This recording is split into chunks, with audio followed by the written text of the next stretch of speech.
ہم ڈٹے ہوئے لوگ۔ سرکار نے فلاح انسانیت کے لیے جو دوسرا کام کیا نا، وہ لوگوں کو احساس دلایا ہے کہ اگر غلطی ہو جائے تو تم نے بندوں کے سامنے اپنے آپ کو کلیئر نہیں کرنا، تم نے تو رب کے سامنے اپنے آپ کو کلیئر کرنا، اللہ کے سامنے تم نے بچنا ہے کہ میرا گناہ معاف۔ اور حضور احساس پیدا کرتے تھے۔ بخاری شریف میں قبیلہ غامدیہ کی اس عورت کا تذکرہ موجود ہے جو خود آئی تھی، کوئی گرفتار کر کے نہیں لایا تھا، از خود آئی۔ احساس پیدا ہو گیا نا گناہ کا۔ یہاں بہت ساری غلطیاں کر کے بھی لوگ جب اپنی بات کرتے ہیں تو کہتے ہیں کبھی یاد تو نہیں کسی کے ساتھ زیادتی کی ہو، یاد تو نہیں کبھی کسی کا۔ بھئی آپ نے اتنے بڑے ولی ہونے کا دعویٰ کر دیا۔ انسان تو انسان رہتا ہے۔ بڑے بڑے لوگ کہہ گئے کہ یا اللہ اگر انجانے میں بھی بھول گئے ہیں تو ہم سے درگزر فرما، لیکن جب ہم تیار ہی نہیں ماننے کو۔ حضرت انس بن مالک کہتے ہیں وہ خاتون آئی، کوئی پکڑ کے نہیں لایا، کسی 14 دنوں کے ریمانڈ پہ نہیں اسے منوایا گیا، اسے وہ خود بخود آئی اور کریم محبوب علیہ السلام کے سامنے جب وہ کھڑی ہوئی تو اتنے درد سے میں نے کم لوگ روتے دیکھے ہیں جس درد سے وہ روئی۔ عرض کرنے لگی حضور میں غلطی کر بیٹھی ہوں، مجھ سے زنا ہو گیا، مجھے پاک کر دیں۔ تو محبوب کریم علیہ السلام نے فرمایا تو کیسے ثابت کرے گی تو نے گناہ کیا؟ یعنی مجرم کو ثابت کرنا پڑ رہا ہے کہ میں گناہ گار۔ یہ وہ کمال ہے کہ انسانوں کو احساس ہونے لگے کہ یہاں ہم غلط ہیں۔ جب اعتراف جرم ہوتا ہے، جب بیماری کی تشخیص ہوتی ہے تو پھر اس کا علاج بھی ہو جاتا ہے۔ حضرت انس بن مالک کہتے ہیں وہ عرض کرنے لگی حضور میرے پیٹ میں ناجائز بچہ ہے۔ حضور نے فرمایا جا جب بچہ پیدا ہو تو پھر آنا۔ وہ 8 ماہ کے بعد آئی تو اس کی گود میں پھول سا بچہ تھا۔ حضور نے فرمایا واپس جا، جب روٹی کھانے لگ جائے تو پھر آنا۔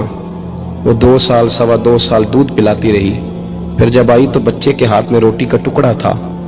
کریم محبوب صلی اللہ تعالی علیہ وسلم سے آ کے جب اس نے بات کی تو وہ درد سے روئی، کہنے لگی یا رسول اللہ 3 سال ہونے کو ہیں، میں نے گناہ کیا ہے، میں ساری رات سو نہیں پاتی۔ حضور تڑپتی، اگر اس حال میں مر گئی تو اپنے رب کو کیا منہ دکھاؤں، مجھے پاک کر دے، میرے حال پہ رحم فرمائے۔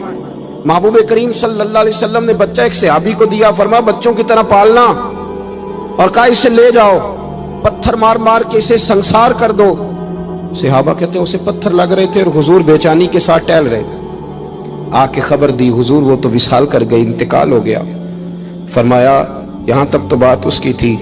حضرت انس بن مالک کہتے اب محبوب کریم نے صحابیات سے فرمایا اسے غسل دو، کفن پہناؤ، جنازہ تیار ہو جائے تو مجھے خبر کرنا۔ حضرت انس بن مالک کہتے ہیں غسل ہوا، کفن ہوا، جنازہ تیار ہوا تو حیران ہم تب ہوئے جب میرے محبوب نے فرمایا صفیں بناؤ، میں خود جنازہ پڑھاؤں گا، میں خود جنازہ پڑھاؤں گا۔ اور سرکار نے جنازہ پڑھایا تو ایک شخص کی زبان سے نکلا حضور اس ملعون کا معاذ اللہ جنازہ جس نے ناجائز بچہ جنا، اس کے لیے آپ دعا کر رہے ہیں، جنازہ پڑھا۔ حضور فرمانے لگے خاموش ہو جاؤ، تم نے گناہ دیکھا ہے اس کا احساس نہیں دیکھا، تم نے غلطی دیکھی ہے لیکن اس کی توبہ کا انداز نہیں دیکھا۔ اور صاحب کنز العمال نے یہ لفظ نقل کیے ہیں کہ کریم محبوب فرمانے لگے اس نے تو ایسی شاندار توبہ کی ہے کہ اگر میں اپنی ساری امت میں بانٹ دوں تو اللہ سب کی مغفرت فرما دے گا۔ احساس جب پیدا ہو جاتا ہے نا اپنے دل کے اندر کہ یہاں میں غلط ہوں، ان العبد اذا اعترف ثم تاب تاب اللہ علیہ او کما قال نبی صلی اللہ علیہ وسلم، رواہ مشکات۔ حضور نے فرمایا جب کوئی بندہ کہتا ہے نا اللہ میں بھول گیا تھا اور پھر وہ توبہ کرتا ہے تو رب اس کی توبہ کو فوراً ہی قبول فرما لیتا ہے۔ پہلی بات یہ کہ عقائد کو مضبوط رکھیں، مضبوط عقائد۔ اور یہ جو آج کل ایک اور ماحول چل رہا ہے، کوئی تھوڑا ادھر کوئی تھوڑا ادھر، عقائد وہی درست ہیں جن کی تشریح شیخ عبداللہ محدث دہلوی نے فرمائی، عقائد وہی درست ہیں جن کی بابت حضرت مجدد الفسانی لکھ گئے، اور ان سب کو اگر کھلا کر کے بیان کیا تو امام احمد رضا فاضل بریلوی نے بیان کیا۔ انہی بزرگوں کی باتوں کو کھول کر ہمارے سامنے رکھا، مضبوط عقائد کی زندگی گزاریں۔ اور دوسری بات اگر کبھی کوئی غلطی ہو جائے پھر اس کا احساس پیدا کریں، پھر اس سے توبہ کریں۔ تیسری بات جو فلاح انسانیت کے لیے بڑی ضروری ہے وہ یہ ہے کہ تھوڑا احساس پیدا کریں دوسروں کا۔ میری زندگی میری ذات سے شروع ہوتی ہے، میری ذات سے، میرے سے ہنس کے بولو، میری بات مانو، میرے پیچھے چلو، میرے آرام میں خلل نہ آئے، میری طبیعت کے مطابق۔ بھئی آپ کی طبیعت کے مطابق چلیں تو پھر تو آپ بہت بڑے خود غرض ہوئے کہ آپ نے صرف اپنے لیے سوچا۔ محبوب کریم کا کمال یہ تھا کہ حضور نہ دوسروں کا بڑا احساس فرماتے تھے۔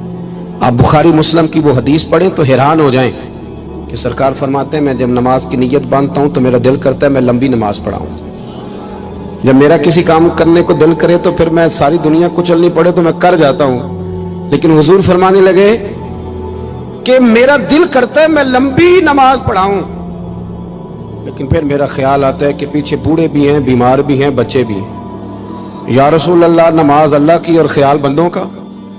فرمایا میں بوڑھوں، بیماروں اور بچوں کا خیال کرتے ہوئے اللہ کی نماز کو مختصر کر دیتا ہوں۔ احساس جب طبیعت ہمارے ہاں نا تیزی کے ساتھ احساس ختم ہوا ہے، تیزی کے ساتھ ہم نے اتنی نفی شروع کی ہمارے تو اہل تصوف میں، اللہ ماشاءاللہ اب تربیت کا طریقہ یہ ہے کہ صرف میں ہوں، میرے سوا کوئی بھی نہیں، حالانکہ طریقت تو اس کا نام تھا کہ میں نہیں باقی سارے ہی